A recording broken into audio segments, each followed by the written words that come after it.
Good morning and hello, parents, guardians, family members, and district representatives. We are thrilled to welcome you to the virtual edition of Newton County Schools Parent Connect. We're thrilled to have you with us today. I am Shabri Jones from Instructional Technology in the Media Services team, where we focus on our 3E model, enriching experiences, active engagement, and providing diverse exposure for both students and teachers. I'm excited to be joined by Mrs. Jessica Harris, School Climate Specialist from the Student and Family Support Department. Please be aware that this session is being recorded and will be available on our Parent Connect Canvas page after today's presentation. After Mrs. Harris's presentation, we'll open the floor for a question and answer session. So please feel free to drop your questions in the chat. Ms. Harris, the floor is yours. Thank you. Thank you. I am going to share my presentation. So we're going to be talking about the power of positive parenting today. And first, let me say that this presentation is offered as general and helpful information to parents. It is not intended to replace clinical advice or to provide comprehensive information or strategies to deal with situations that could arise during parenting. Of course, those of us know that our parents, a lot of our situations change from day to day. Sometimes when we're dealing with children, it changes from minute to minute. So these are just some strategies and just some information to just try to help us all be better parents. A lot of what I'm going to be talking about today stems from not only me being in education for over 24 years, but also being a parent of four. And my kids are pretty spread out. My oldest is 24 and my youngest is 8. I have a 16-year-old and a 13-year-old. So I kind of feel like I'm almost in all gamuts of the parenting realm, with the exception of the infant toddler stage, although I've been through that as well. So I'm just going to be telling stories and coming from a perspective of from somebody who's lived it. So first, I want to talk about the mission and vision of Newton County Schools. The vision is all students will be well-rounded and prepared for the future, and the mission is to provide educational excellence for all students. And I always start everything with the mission and vision because I think it's really important that we remember why we do what we do. So I specifically have a why, and this kind of guides and motivates me every day when I come to work. And my why is to positively impact the learning experience for all. So with that, it's not only our students, but it's also our staff as well. Here in the Department of Student and Family Supports, we work very heavily with removing barriers for students, and we work with the staff as well. So that's my why. So first and foremost, I want to talk about the brain, and we're going to talk about brain development. Because when I started this journey 24 years ago, I did not know as much as I do now about the brain. And I think knowing more about the brain and brain development would have helped me be a better parent earlier on, when my daughter was going through different developmental milestones in her life. So first, what I want to say is that the brain develops from the bottom up. So the brainstem develops first, and then it goes around to the prefrontal cortex, which isn't fully developed until the age of 25. So now that I think about my daughter who's going and experiencing life and fixing to move out on her own, and she's still asking me, Mom, can you help me make a doctor's appointment? I don't know what to say. And like, okay, we still need to work this out. And because her brain is not fully developed yet. She's almost starts at the brainstem, and then the prefrontal cortex is the last thing to fully develop around the age of 25. The amygdala controls the fight, flight, freeze, or fawn responses to stress. So when we talk about the amygdala, we talk about when a student or when your child is experiencing a stressful situation, how they respond, whether they fight you, whether they flee from it, or whether they just kind of freeze. Another thing is that the prefrontal cortex, which is the last part of the brain to develop, it is in the control center for executive functioning. So the planning, decision making, problem solving, self control. it is the last thing to develop. So as we're thinking of our children and we're like, why are they doing the things that they're doing? Well, their brain isn't all the way developed yet. That's part of the reason. So 90% of the child's brain develops before the age of 5. So before the age of 5, a lot of things like breathing, heart rate, temperature, all that's at birth. Then you think about an infant and how they're looking at balance and coordination and a toddler who's learning how to walk and then visual processing. So all of those things are typically really good by the age of 5. So I also wanted to talk about trauma. And trauma impacts the brain in a lot of different ways. So a traumatized brain is a bottom heavy brain, meaning that the thinking and emotion regulation centers are underactivated. So a lot of those kids are in constant fight or flight mode, and they're not fully engaged with all of their emotions. So their fear center is overactivated. They have a decreased sense of security. They have an increase in the stress hormones flowing through their body. Oftentimes, when students and children experience traumatic experiences, you may see some behavior problems increase. And the brain is just wired a little bit different, and they're more conscious of danger and expecting danger. And we also need to remember that trauma is an event that a child finds overwhelmingly distressing or emotionally painful, and it often results in lasting physical and mental effects. And it's also important for us to point out that a child, what they experience as being traumatic for them may be different than what we feel as being traumatic. So a student or a child that is maybe a loss of a loved one, how it impacts them may be different than how it impacts another child or an adult. So trauma, it could be different for all of us. So when we're thinking of trauma and we're thinking of brain development, oftentimes we talk about something called the amygdala, which I said earlier controls the fight, flight, freeze, or fawn.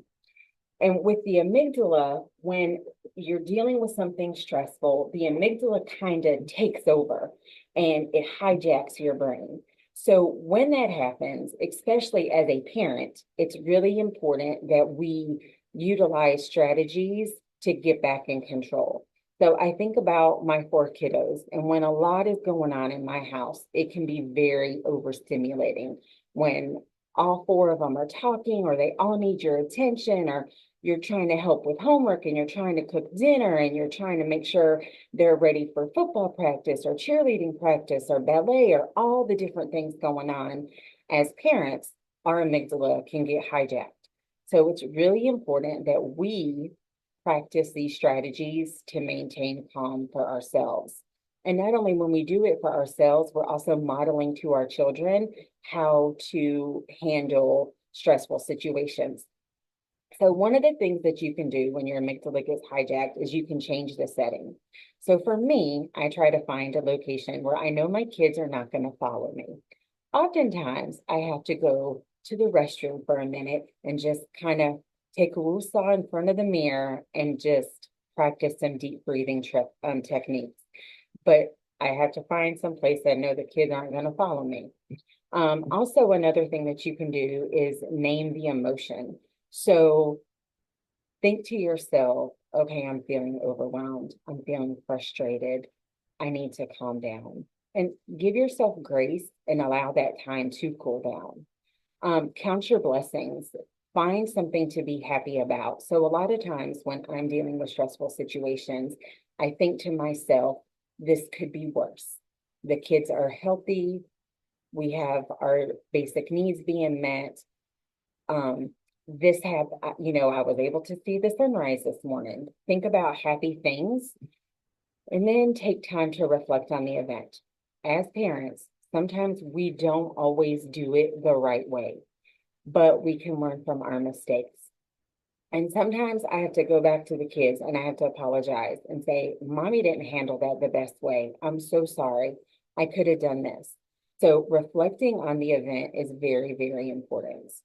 And I want to go back to the deep breathing techniques. When you're practicing deep breathing techniques, there's different deep breathing techniques that you can try. Sometimes you can try nasal breathing, which is just breathing in and out through your nose. But what I like to do is I like to smell the flowers and take a really deep breath and hold it and then blow out the candle. And that a lot of times the increase of oxygen in your body helps regulate your emotions. Another thing that you can do is called the 5-4-3-2-1 game. And that's notice 5 things that you can see, notice 4 things that you can physically feel, notice 3 things that you can hear, 2 things that you can smell, and 1 thing that you can taste. So this is something that they do like when somebody's having a panic attack and they're just dealing with a lot of stress. It's okay, what are some things that you can see? Tell me some things that you can feel. What are some things that you hear? And not only can we practice these strategies with ourselves as adults when we're dealing with stressful situations, but we can also utilize these strategies with your children. So my son, I love him dearly, but sometimes he doesn't make the best choices. So before we would go to school, we would practice deep breathing and I would play some calming music in the car on the way to school. And I'd be like, all right, G, let's practice some deep breathing. And we would practice deep breathing for a minute. And I'm like, okay, buddy, how do you feel now? And then I noticed I had a parent conference and the teacher was like, sometimes Griffin just starts breathing funny. And I was like, oh, yeah. I was like, we do that. I was like, he's practicing deep breathing techniques because he's starting to feel a little bit stressed. And she was like, oh, that makes sense. I wondered what was going on. And she was like, because he would start breathing different and like blowing out a candle. And I was like, yes, that's one of our strategies that we do at home. So when the kids see you do these things, they also do them themselves. So with positive parenting, what is it? Why is it different than just traditional everyday parenting? So with positive parenting, it's about showing your children love and kindness, letting them know that they're important and that you accept them. One guides our children to act the way that we want by teaching and encouraging them. So not only are we loving them and providing them support, but we're teaching them explicitly what it is that we want to see from them. So, for example, my son, he was running in the hallway. So the teacher, wrote in his agenda, Griffin was running in the hallway. Could you please talk to him about this at home? Of course. So what did I do? Not only did we have a conversation about running and why it's important for him not to run, we also practiced how it was that he was supposed to walk in the hallway at home. So in the front foyer, we walked. I had him walk on the right-hand side of the foyer, up and down, and he practiced. And I was like, buddy, that's exactly how you're supposed to be walking at school. So with positive parenting, we are explicitly teaching and encouraging them to perform the behaviors that we wish to see. Positive parenting is also about helping them thrive by just letting them know that they're loved, they're good, and that they matter. Our children, a lot of times when kids misbehave or show negative behaviors, they're doing that because they have a need. Behavior is a form of communication. So as parents, we have to ask ourselves, what are our kids trying to tell us by this behavior? So when you have an infant who's crying, it's like, what is this infant telling me? Do they need to be changed? Are they hungry? Are they needing emotional support? What is this baby needing? Well, it's the same for middle schoolers and high schoolers. Okay, they're doing this behavior. What is that behavior telling me? So when we let them know that they're loved, they're good, that they matter, and we give them positive attention, we see an increase in positive behaviors. Uh-oh. So what does the research tell us about positive parenting? So positive parenting helps kids do better in school with fewer problem behaviors, and they have increased mental health wellness. They also have better functioning of the brain regions that control emotions and cognitions during their teenage years. So for those of you like myself who have experienced those teenage years or are in the process of experiencing teenage years, we know that prefrontal cortex isn't all the way developed, and sometimes they do things and we're like, what are they thinking? And when they have the positive parenting when they're younger, they're better able to regulate and control their emotions when they get older. Harvard scientists found that positive parenting have long-term benefits, including better interpersonal relationships, improved mental wellness, and an overall increased well-being during adulthood. So positive parenting definitely has lasting effects, not only while kids are in school, but beyond. It gets them better prepared for the future. So with this positive parenting, I like to think of the acronym PRIDE. So praise, reflection, imitation, description, and enjoyment. So we're going to talk about each of those areas, but I really, really, really want to focus on praise. Praise is one of the number one things that we can do as parents to see positive behavior change in our children. And just as humans, we have to remember that our brains are naturally pre-wired to focus on the negative. So if a child does something wrong, we're going to hyper focus on the thing that's wrong. If we go to a restaurant and have a negative experience, we're going to go and tell other people about that negative experience versus a positive experience we have. So we're just kind of pre-wired. They call it the negative effect.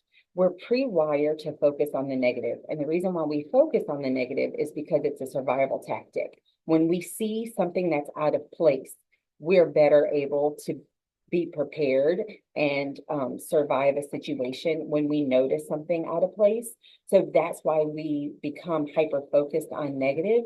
So with changing the way that we focus on things and start praising our students and our children for the good things that we're seeing, we're going to see more of that.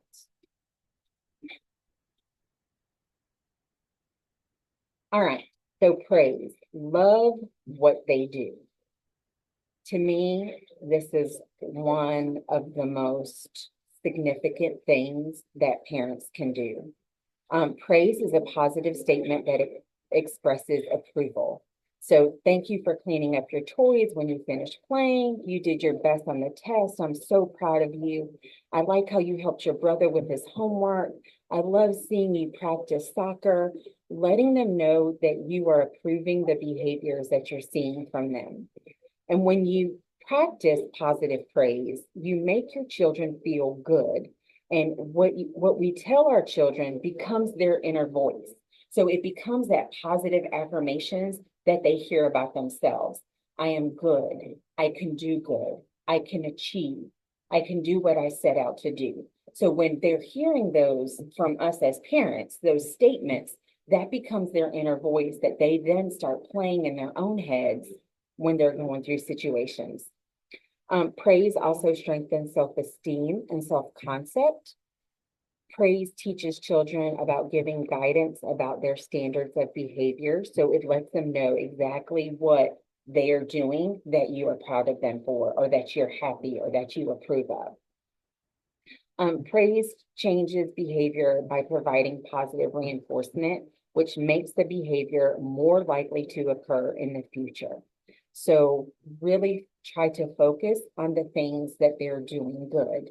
And sometimes you have to really look hard, but every child is doing something positive. And if they are exhibiting some negative behaviors, as soon as you see a positive, give them that verbal praise. So 4 tips for producing the perfect praise is label your praise. Be very specific with what it is that you saw your child doing correctly. So if it's that they picked up a piece of paper off the floor, thank you so much for helping mommy out by picking up that paper off the floor. Then they know exactly what it was that they did. That's so much better than just saying good job.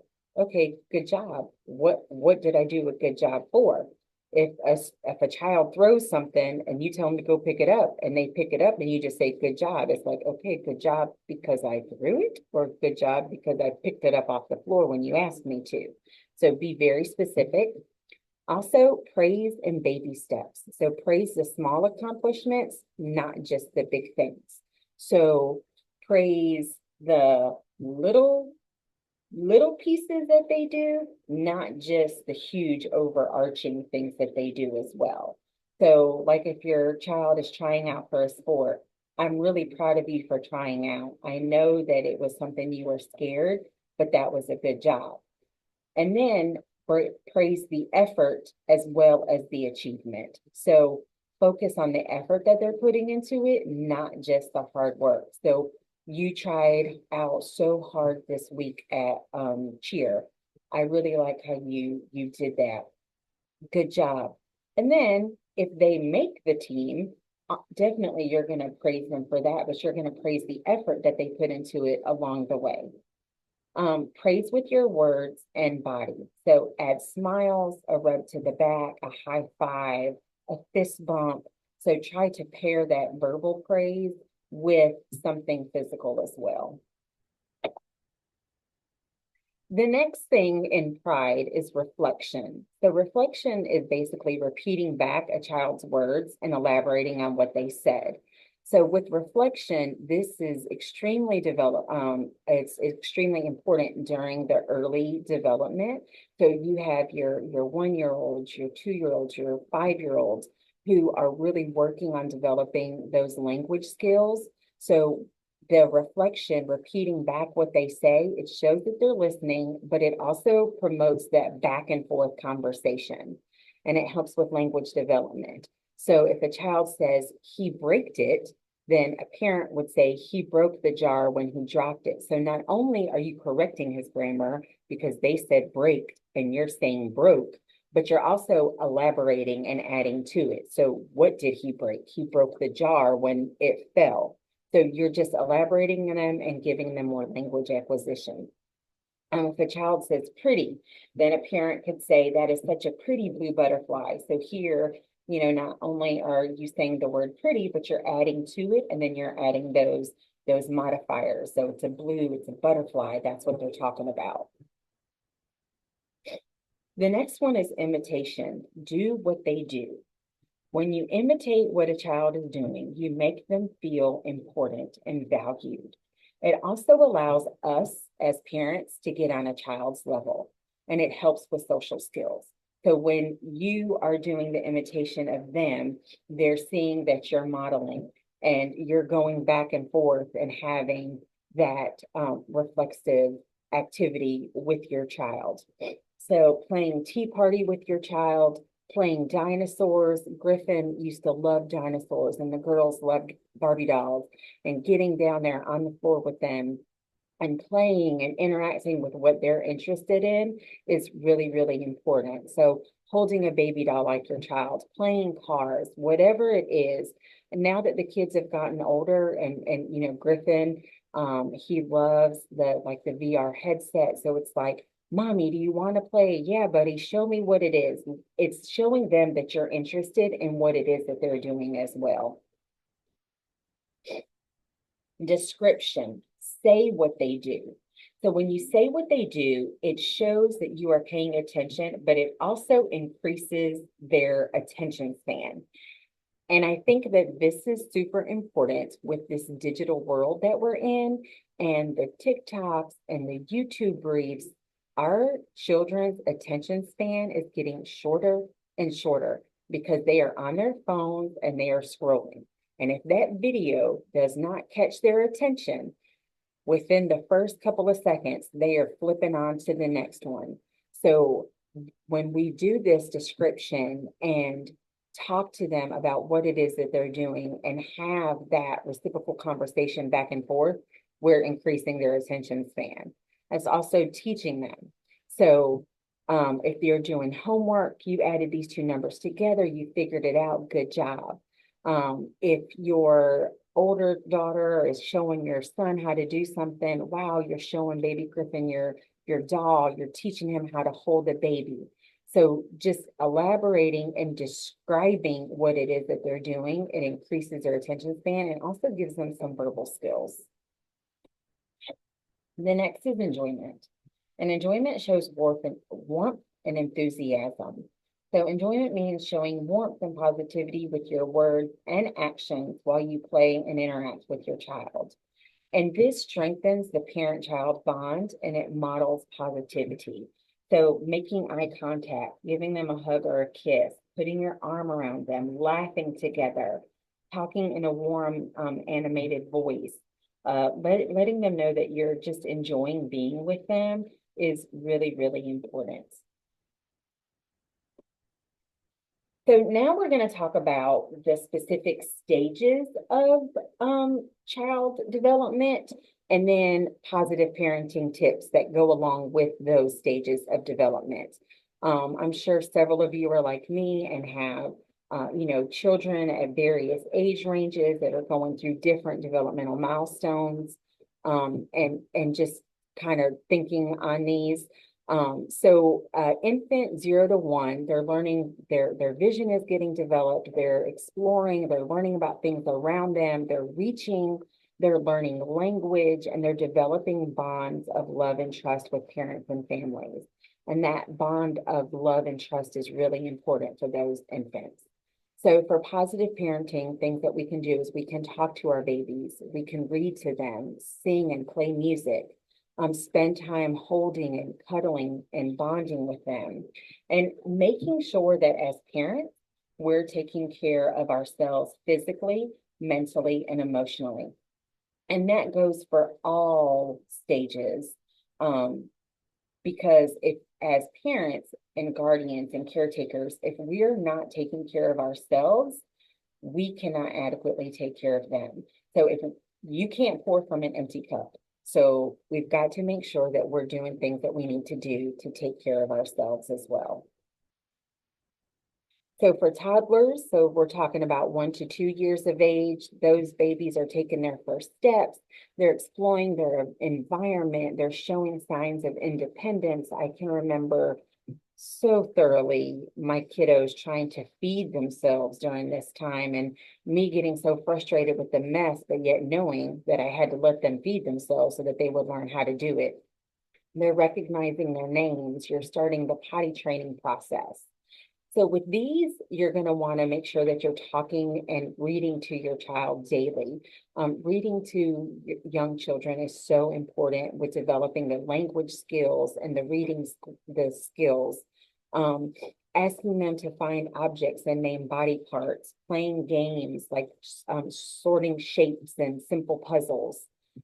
Grow their language skills by naming objects around them, by repeating words correctly when they say them incorrectly. I can remember my husband telling me, Jessica, why are you telling her every little thing? Like she is not going to talk back to you. And I was like, I know she's not going to talk back to me now. I was like, but she is listening. She's taking it all in. And so by the time she was 2 and she was speaking in full sentences, I was like, that's why I talk to her all the time. So talking to them, even though sometimes it doesn't always make sense, it's really important because they're watching and they're going to model us. Praise the wanted behaviors and model the appropriate behaviors when you see unwanted behaviors, and foster independence by allowing them to help with different things. So helping them feed themselves, helping them pick up the blocks, helping them to dress themselves. Fostering independence is really important. So for your toddlers, 2 to 3 years of age, they're following 2 and 3 step directions. They're working on taking turns. They're playing make-believe. They're doing puzzles and they're working on that fisted grasp. They're imitating the actions of others, and hopefully potty training is continuing with less accidents. So for this, we can teach our kids short songs, which helps them build recall skills. Give them attention and praise when they follow instructions, and so positive behaviors.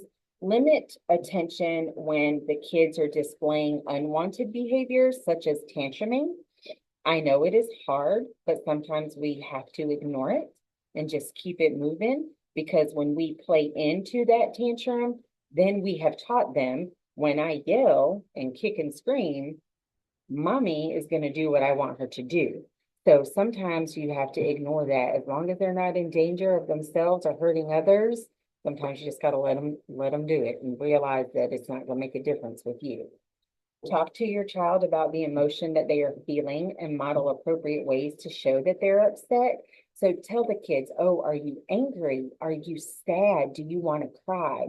Give them those emotion words, even at this young age. That way, when they're older, they can express their emotions better. And then, of course, read to your children every day. So for preschool, 3 to 5, we're talking about naming colors, hopping on a foot, increasing their balance and their coordination, using scissors, getting them to help dress themselves, recalling parts of a story. So asking them, what did you do today? What did you play? What was your favorite part? What made you happy? So with this positive parenting tips, we can just continue to nurture and love, and get them to continue to read to them and nurture the love of reading, allow them to complete chores, encourage them to play with one another, give them simple choices, such as allowing them to pick out what they want to wear or what they want for snack. That fosters independence. Setting the clear expectations for what you expect and modeling the wanted behaviors. And then really focus on, when we correct them, that we're not saying the don't or the stop, that we're not talking in the negatives, but that we're talking in the positives, that we're telling them what we want them to do. So if we're running, instead of saying stop running, because the brain is going to focus on the word running, we're going to tell them what it is that we want to see. So instead of stop running, we're going to say walking feet or walk, please.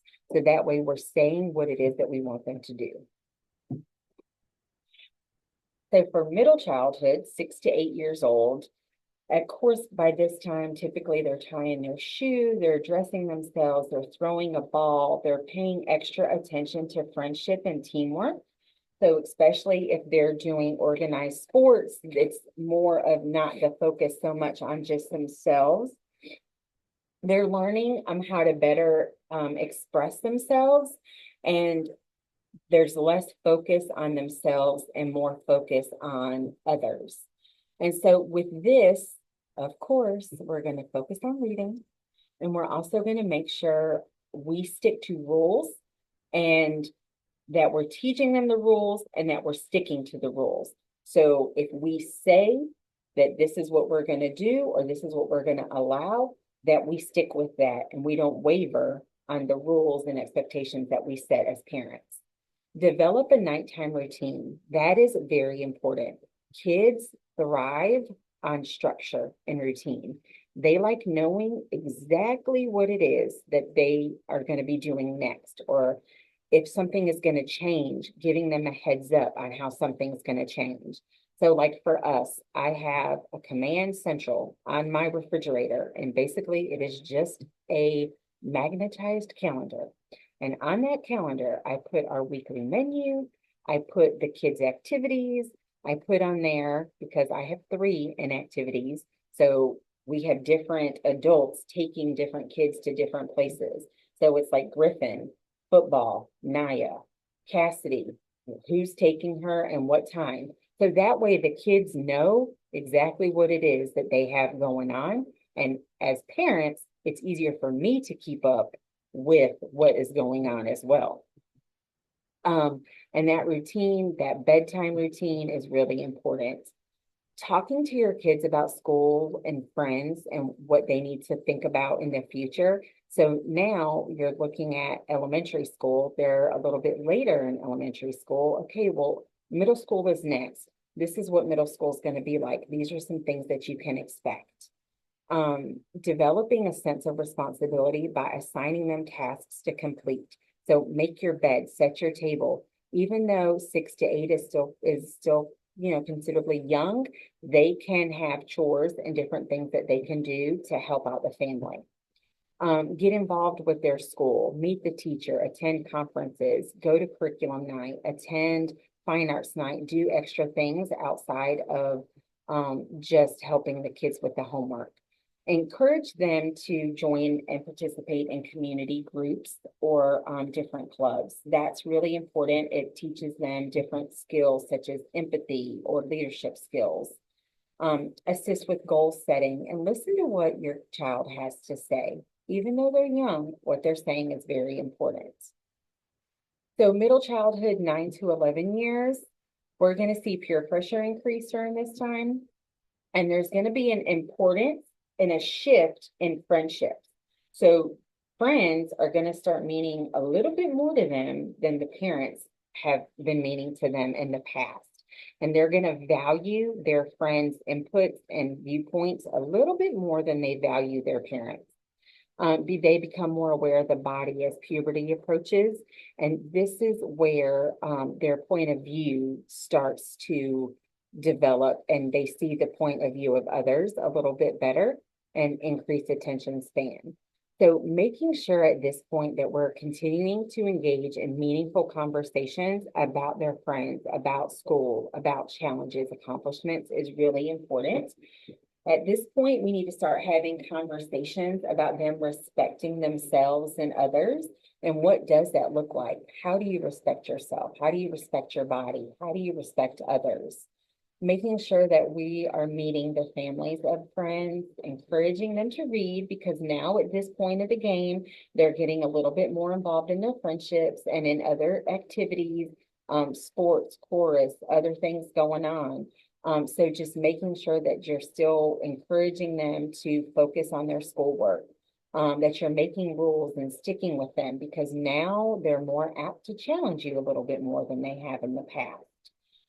And talk to your students about, or your children about the emotional and physical changes that are going to be taking place as they approach puberty. You want to tell the kids what it is you want them to know, because I promise you, they are going to be talking to their peers at school about things. And you want them to hear these things from you and not from the playground. So young teens, when we have hormonal changes, they start to maybe seclude themselves a little bit more. I have a 13-year-old, and right now it's like she gets home, she goes straight to her bedroom, she does her homework, we see her to eat, and then she's right back in her room. So they tend to seclude themselves a little bit more. You might see more experience more moodiness with your children. There's going to be feeling stress because their schoolwork is getting a little bit harder, and they're also thinking about what's going to come. What's going to come after high school? What's going to come after middle school? They start developing a sense of right and wrong, and they have the ability for more complex thoughts.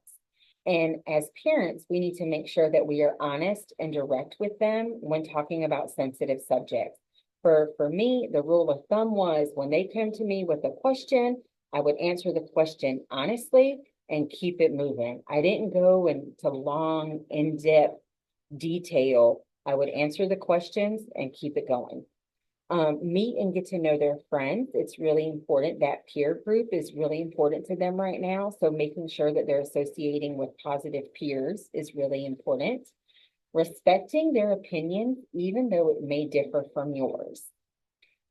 And this can be a little bit hard, but just making sure that you let them know, like, I agree with this, I don't agree with this, but I still respect and understand your viewpoints.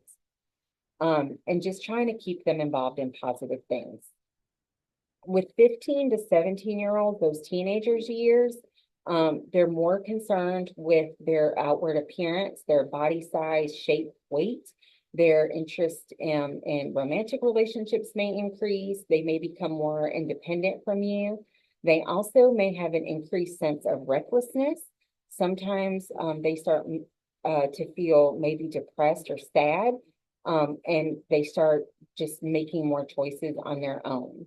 And I think as parents, we just really need to be cognizant of and aware of typical adolescent development And some of the things that we're seeing may be typical, and then some of the things we're seeing may be a little bit more extreme.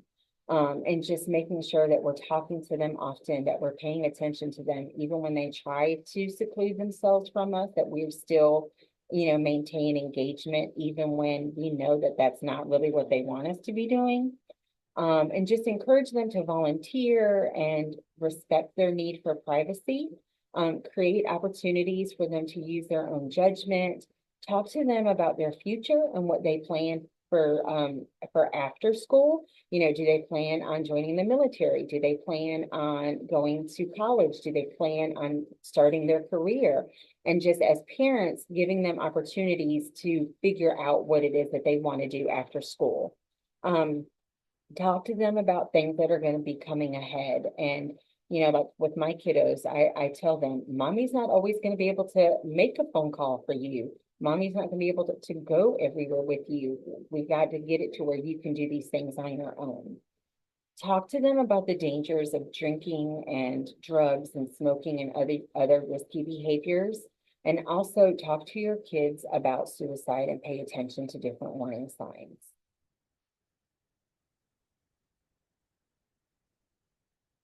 So one of the things that I wanted to point out is the service here that the district provides, which is Hazel Healthcare. And so with Hazel Healthcare, it is a way for parents, and staff can also do it as well, to refer students for mental health support. And it's virtual and it's done here. It could be either done at home or it could be done in the building.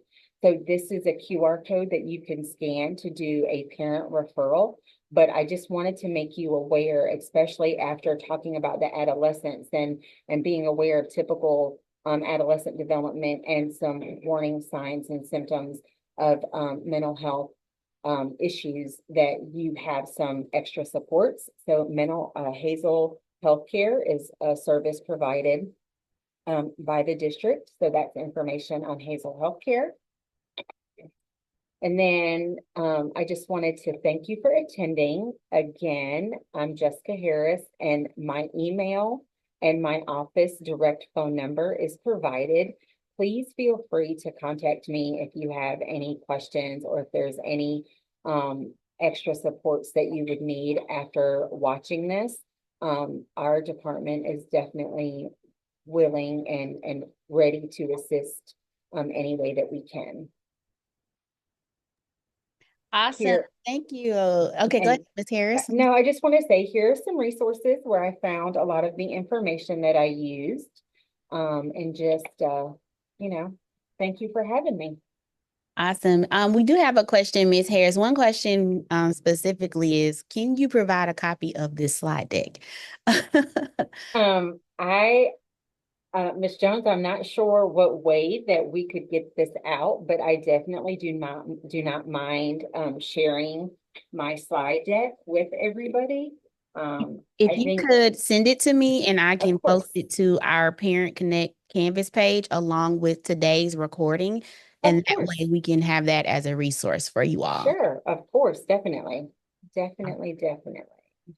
Do you have any questions on your side?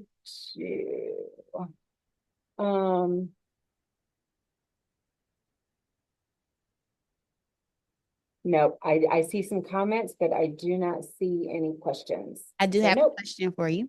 Okay. It says, you mentioned trauma at the beginning. Is there that can affect students for a lifetime? Is there a way to reverse trauma? Okay, so there was a study done called the ACEs study. And with the ACEs study, which is adverse childhood experiences, that's what ACEs stand for. So with the ACEs study, they found that one of the main things that we could do is if a child had one trusting adult that they felt that they could go to that supported them, that they would be better adapted or better equipped to handle situations later on in life. So I think with trauma, it's really important that we provide children with the support that they need to be successful. So whether that's a single adult that they go to. So like with my own personal children, I tell them, you may not feel comfortable talking to mommy about everything that's going on in your life, but find someone, whether it's your dad, whether it's your grandmother, whether it's your aunt, whether it's your counselor at school, find one trusting adult that you can talk to about your situation or your problem or what you're going through is so important. So I do feel that there are things that we can do to help our kids, even though they experience traumatic events. Awesome. And do we have any other questions? If you have a question, please put it in the chat box.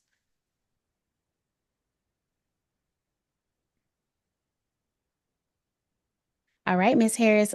So that is all for today. I really thank you so much Awesome. for Of sharing course. this information. This was some great information about positive parenting that I plan to use in my own house.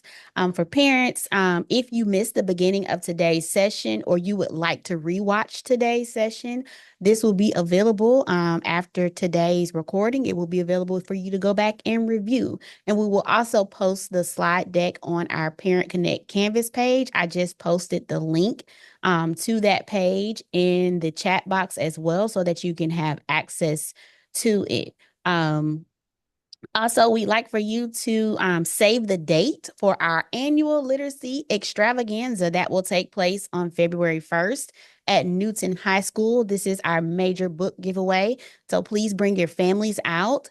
And also make sure that you are subscribed to our NCS Parent Connect podcast. We are on all major listening platforms. Our episodes air the last Tuesday of every month. So please be sure to subscribe to episodes. Please join us on November 1st for our next webinar. We will hear from our Title I department. So that concludes our session for today. Everyone have a wonderful weekend. And again, thank you, Ms. Harris. Thank you. All right, bye-bye. Bye-bye.